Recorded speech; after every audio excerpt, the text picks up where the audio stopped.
అసెంబ్లీలో నిండు సభలో అజ ప్రస్తుత మంత్రి అచ్చెన్నాయుడు గారు గన్నుంటే వైసీపీ వాళ్ళని కాల్ చేస్తానన్నట్లుగా మాట్లాడారు. దీన్ని ఎలా చూస్తారు మేడం? అచ్చెన్నాయుడు గారు గత మరి 2019 నుంచి 24 వరకు ఎక్కడున్నారు?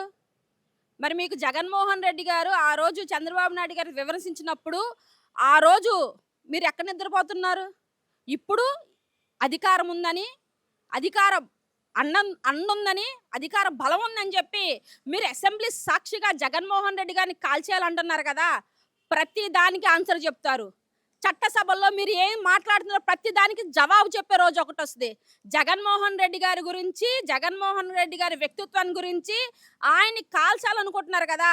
మీలాంటి తాటాకు చప్పులకి ఆయన ఎప్పుడు భయపడలేదు. తన తండ్రి చనిపోయినప్పుడు కూడా జగనన్న బెదరకుండా 2009 నుంచి ఇప్పటి వరకు మరి ఆయన మెజారిటీ గాని, ఆయనకున్న ఫ్యాన్స్ ఫాలోయింగ్ గాని, ఆయన కార్యకర్తలు గాని, ఆయన అభిమానులు గాని వాళ్ళకి అసలు గన్ అవసరంలా కాల్చడానికి. వాళ్ళ మాటలు చాలు. ఆ మాటలతో మీరు కాలిపోతారు. మీకు జగన్మోహన్ రెడ్డి గారిని టచ్ చేయాలంటే ఆ బుల్లెట్ ఫస్ట్ కొన్ని వేల మంది కార్యకర్తలను టచ్ చేసి వెళ్ళాలి. అంతేగాని అధికార బలంతో, అధికార మదంతో మీరు విర్రవీగుతున్న ప్రతి దానికి 2029 ఒక రోజు వస్తది.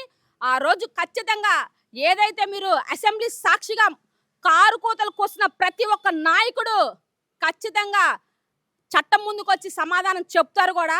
ఈరోజు ఏప్రిల్ 1 సందర్భంగా ఒక టీడీపీ అఫీషియల్ పేజ్లో ఎంత దిగజారుడు రాజకీయం అంటే, ఎంత బరి తెగించి రాజకీయం అంటే, జగన్మోహన్ రెడ్డి గారిని ఆ విధంగా ఒక ఫోటో క్రియేట్ చేసి పెట్టారు అంటే మీరు విలువల గురించి, విశ్వసనీయత గురించి మాట్లాడటం.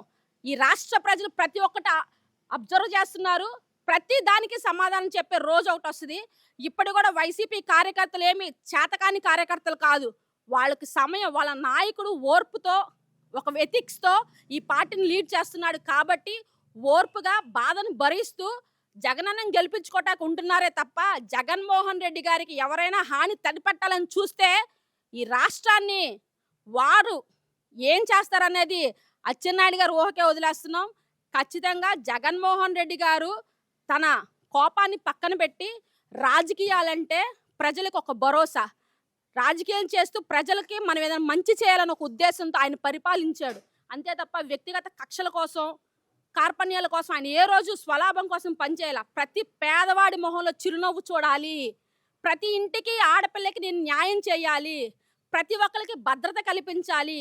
ఆరోగ్య విషయంలో, చదువుల విషయంలో పేదవాళ్ళకి అండగా ఉండాలని చెప్పి ఆయన పరిపాలన చేశాడు కాబట్టే ఈరోజు మీలాంటి వాళ్ళు ఆయన్ని చేతకాని వానిగా చేసి మాట్లాడుతున్నారు. కానీ జగన్మోహన్ రెడ్డి గారు మరలా వస్తారు. ఆయన వచ్చిన రోజు మీరు ఖచ్చితంగా చట్టం ముందుకొచ్చి ఆన్సర్ చెప్తారు.